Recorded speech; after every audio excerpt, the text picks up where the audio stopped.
In 1975, Toei released the very first Super Sentai series.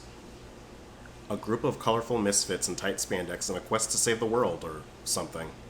This eventually led to one of the most popular franchises known to man, the Power Rangers. Love or hate them, the Power Rangers have been going on for 25 seasons. Along with that, they also have 2 ongoing comic books, both done by Boom Studios, and this all started with Mighty Morphin Power Rangers.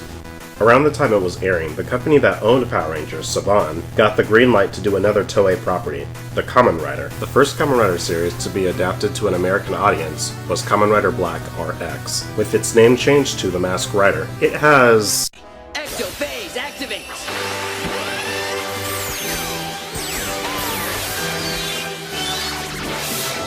Now, villains, you shall know the power of the Masked Rider and the Power Rangers. Mixed opinions. After 40 episodes, Masked Rider finally ended, but it didn't look like we were getting a sequel or a spin-off of any kind, until eventually someone woke up in the middle of the night and said, "Oh yeah, Kamen Rider. Try that again." Around this time, both Kamen Rider and Power Rangers were going through changes. While Power Rangers went from Saban to Disney of all things, Kamen Rider went from something called the Shona era, I'm probably butchering that, to the Heisei era. Around when Disney was trying to get rid of the Power Rangers, Steve, Wang, and Nathan Long attempted to make the second Kamen Rider series, Kamen Rider Dragon Knight.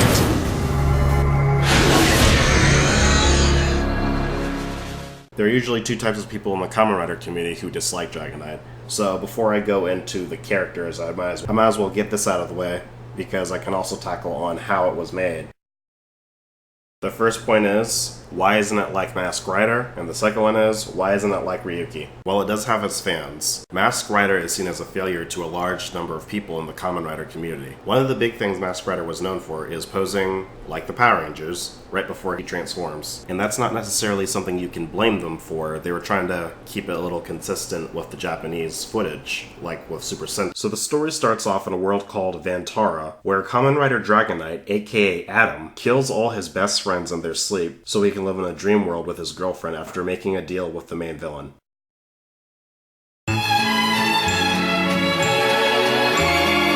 Following this, the only 2 survivors retreat to the parallel universe, aka Earth, where they meet Kit Taylor, aka Adam's doppelganger. The villain Xaviax follows them to Earth, and in return, Kit takes up the mantle to become the new Kamen Rider Dragon Knight, which begins the battle to decide the fate of both Vantara and Earth. Besides the stuff we just mentioned, Dragon Knight actually has the standard formula for a Heisei era TV show. You got your main rider, you got your secondary rider, you have the female lead, you have the dumbass friend, the bad guy, the girl rider if you're lucky, and the character everyone hates. So let's go over them. Except for the dumb friend, no one cares. Kit Taylor, the real protagonist, becomes the second Dragon Knight because Adam is a big dumb jerkface. His character isn't too crazy. He wants to help his dad, but he doesn't want to make a deal with Xaviax, the villain, in order to get that done. What a good boy. Things for him get a lot more interesting once he runs into Kamen Rider Axe, Danny Cho. When Kit has the opportunity to kill Danny, he chooses not to because he's a good boy. He then immediately regrets this decision when he's forced to watch his friend Chris die. A couple episodes later, Kit finally gets his revenge by killing Danny's little brother, who was also there. We then go on a numerous amount of episodes wondering who's going to end up killing who, which did make things a bit more interesting for a while. Love for you. Baby, just kiss me, smile again. I'll feel love.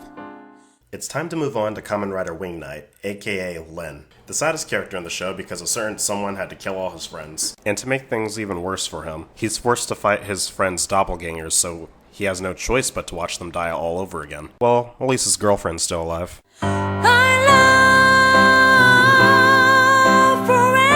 Chase, aka Kamen Rider Siren, isn't as depressed about the situation compared to her boyfriend, which is good because someone has to have fun around here. Chase is also one of the most competent characters in the show, which is saying a lot because she's a female Kamen Rider, and until like say, they don't really have a good track record. In her first interaction with him, she actually hates Kit because he looks like Adam, and you can't really blame her because...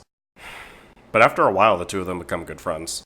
Alright, let's talk about the villains. Most Kamen Rider shows nowadays have around 3 villains for each little arc. In this case, we have Kamen Rider Torque, Kamen Rider Strike, and Zabiax. Torque was pretty much a con man who lied his way through every situation and eventually got what was coming to him. Strike was a wanted hacker who ended up in prison and eventually was broken out by Zabiax. After he was free from prison, he devoted his life to Zabiax out of gratitude. Through his introduction, we can tell that unlike the other chumps, Strike means business, but he's also a bit of a jokey guy. And after a bunch of episodes on who's gonna die first, Strike finally helped Chase fulfill her role as a female Kamen Rider and killed her. While I am making light of the situation, I have to admit this episode made me very depressed when I was a kid. Then the following episode, Lin gets his revenge, and for about 5 minutes it actually seems like, hey, we might be able to do this, we only have one more guy to take out. Then they team up to fight Zabiax and, well, Kit actually dies. Yeah, they killed the main character.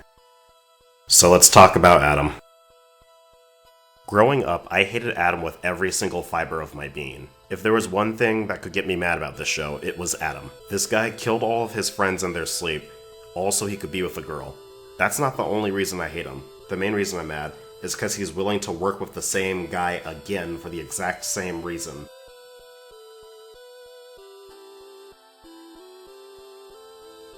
After Kit dies, Zabiax takes his belt and gives it to Adam so he could be a spy. Luckily for us, we didn't have to put up with this garbage for much longer because Kit and Chase both come back, and words could not express how happy I was. Kit got to become Onyx, and the black suit just looked so cool that I didn't care. The biggest payoff is that we got the best fight in the entire show, Kit versus Adam. It started off as a misunderstanding that Adam was trying to kill Maya, Kit's friend, but they quickly cleared everything up and then just started talking, and you realize the real difference between the two of their characters. Kit thinks he understands what Adam was going through when he made that terrible decision, but Adam antagonizes Kit, claiming that he can't understand what he went through. The reason he didn't choose Zabiax was probably because Kit doesn't love his father the way Adam loves his girlfriend. Pretty obvious that they don't see eye to eye about the whole situation. They start fighting. And then we get one of the most satisfying beatdowns I've seen in my young childhood. Sadly, Adam doesn't die here, and yeah, he still tries to work for Zabiax even after this. Until the last episode. I can honestly just do a whole video about Adam comparing him to someone like Brave, but we'll do that another day. Anyway, after Adam finally decides to stop being an idiot, everyone teams up to try to take down Zabiax. We don't get the final battle that you're probably thinking. Everyone just uses the beat the bad guy card and then they beat the bad guy. With Zabiax dead, they can finally return home and free Vantara. And that's all, folks. Dragon Knight certainly did have a fan base at the time. Unfortunately, they didn't hit the numbers that they were hoping for, so they could not do a second season. And what a lot of people are probably thinking is that that means it was a failure, and that's not technically true. In Japan, Kamen Rider Dragon Knight still makes money to this day. They even announced that they were going to be putting it on Toei's YouTube channel, most likely the Japanese dub. And that is why I believe this show is a lost gem, because the only other American Kamen Rider you can compare this to is Masked Rider, but both shows are just distinguishedly different. You're not going to get anything like this, probably ever again. I'm not trying to shame Masked Rider in any way, shape, or form. If it didn't exist, we probably wouldn't have never gotten Dragon Knight in the first place. But like Masked Rider, probably worse, this show is very hard to watch because you gotta scavenge the internet and hope that it has all the episodes. There's a playlist on YouTube, but most of the episodes have been taken down. The DVDs of the show do exist, but they're very, very rare. And there are no Blu-rays in sight at the moment. I keep hoping and praying, or at least find a way to put it on a streaming website. Who knows, maybe I wake up tomorrow and Netflix gets it somehow. Regardless if they do or not, the reason I'm making this video is to get word out there that this show exists. I would love to see more American adaptations of Kamen Rider. As of the recording of this video, the Heisei era just ended, and they have all those other shows they could get to. Who knows, maybe they could even go even further back and try to start from the beginning. A lot of people really did want them to go back and do Kuga anyway. So if there's anyone who's really passionate about Kamen Rider and wants to try to adapt it to a Western audience again for the third time, we are waiting.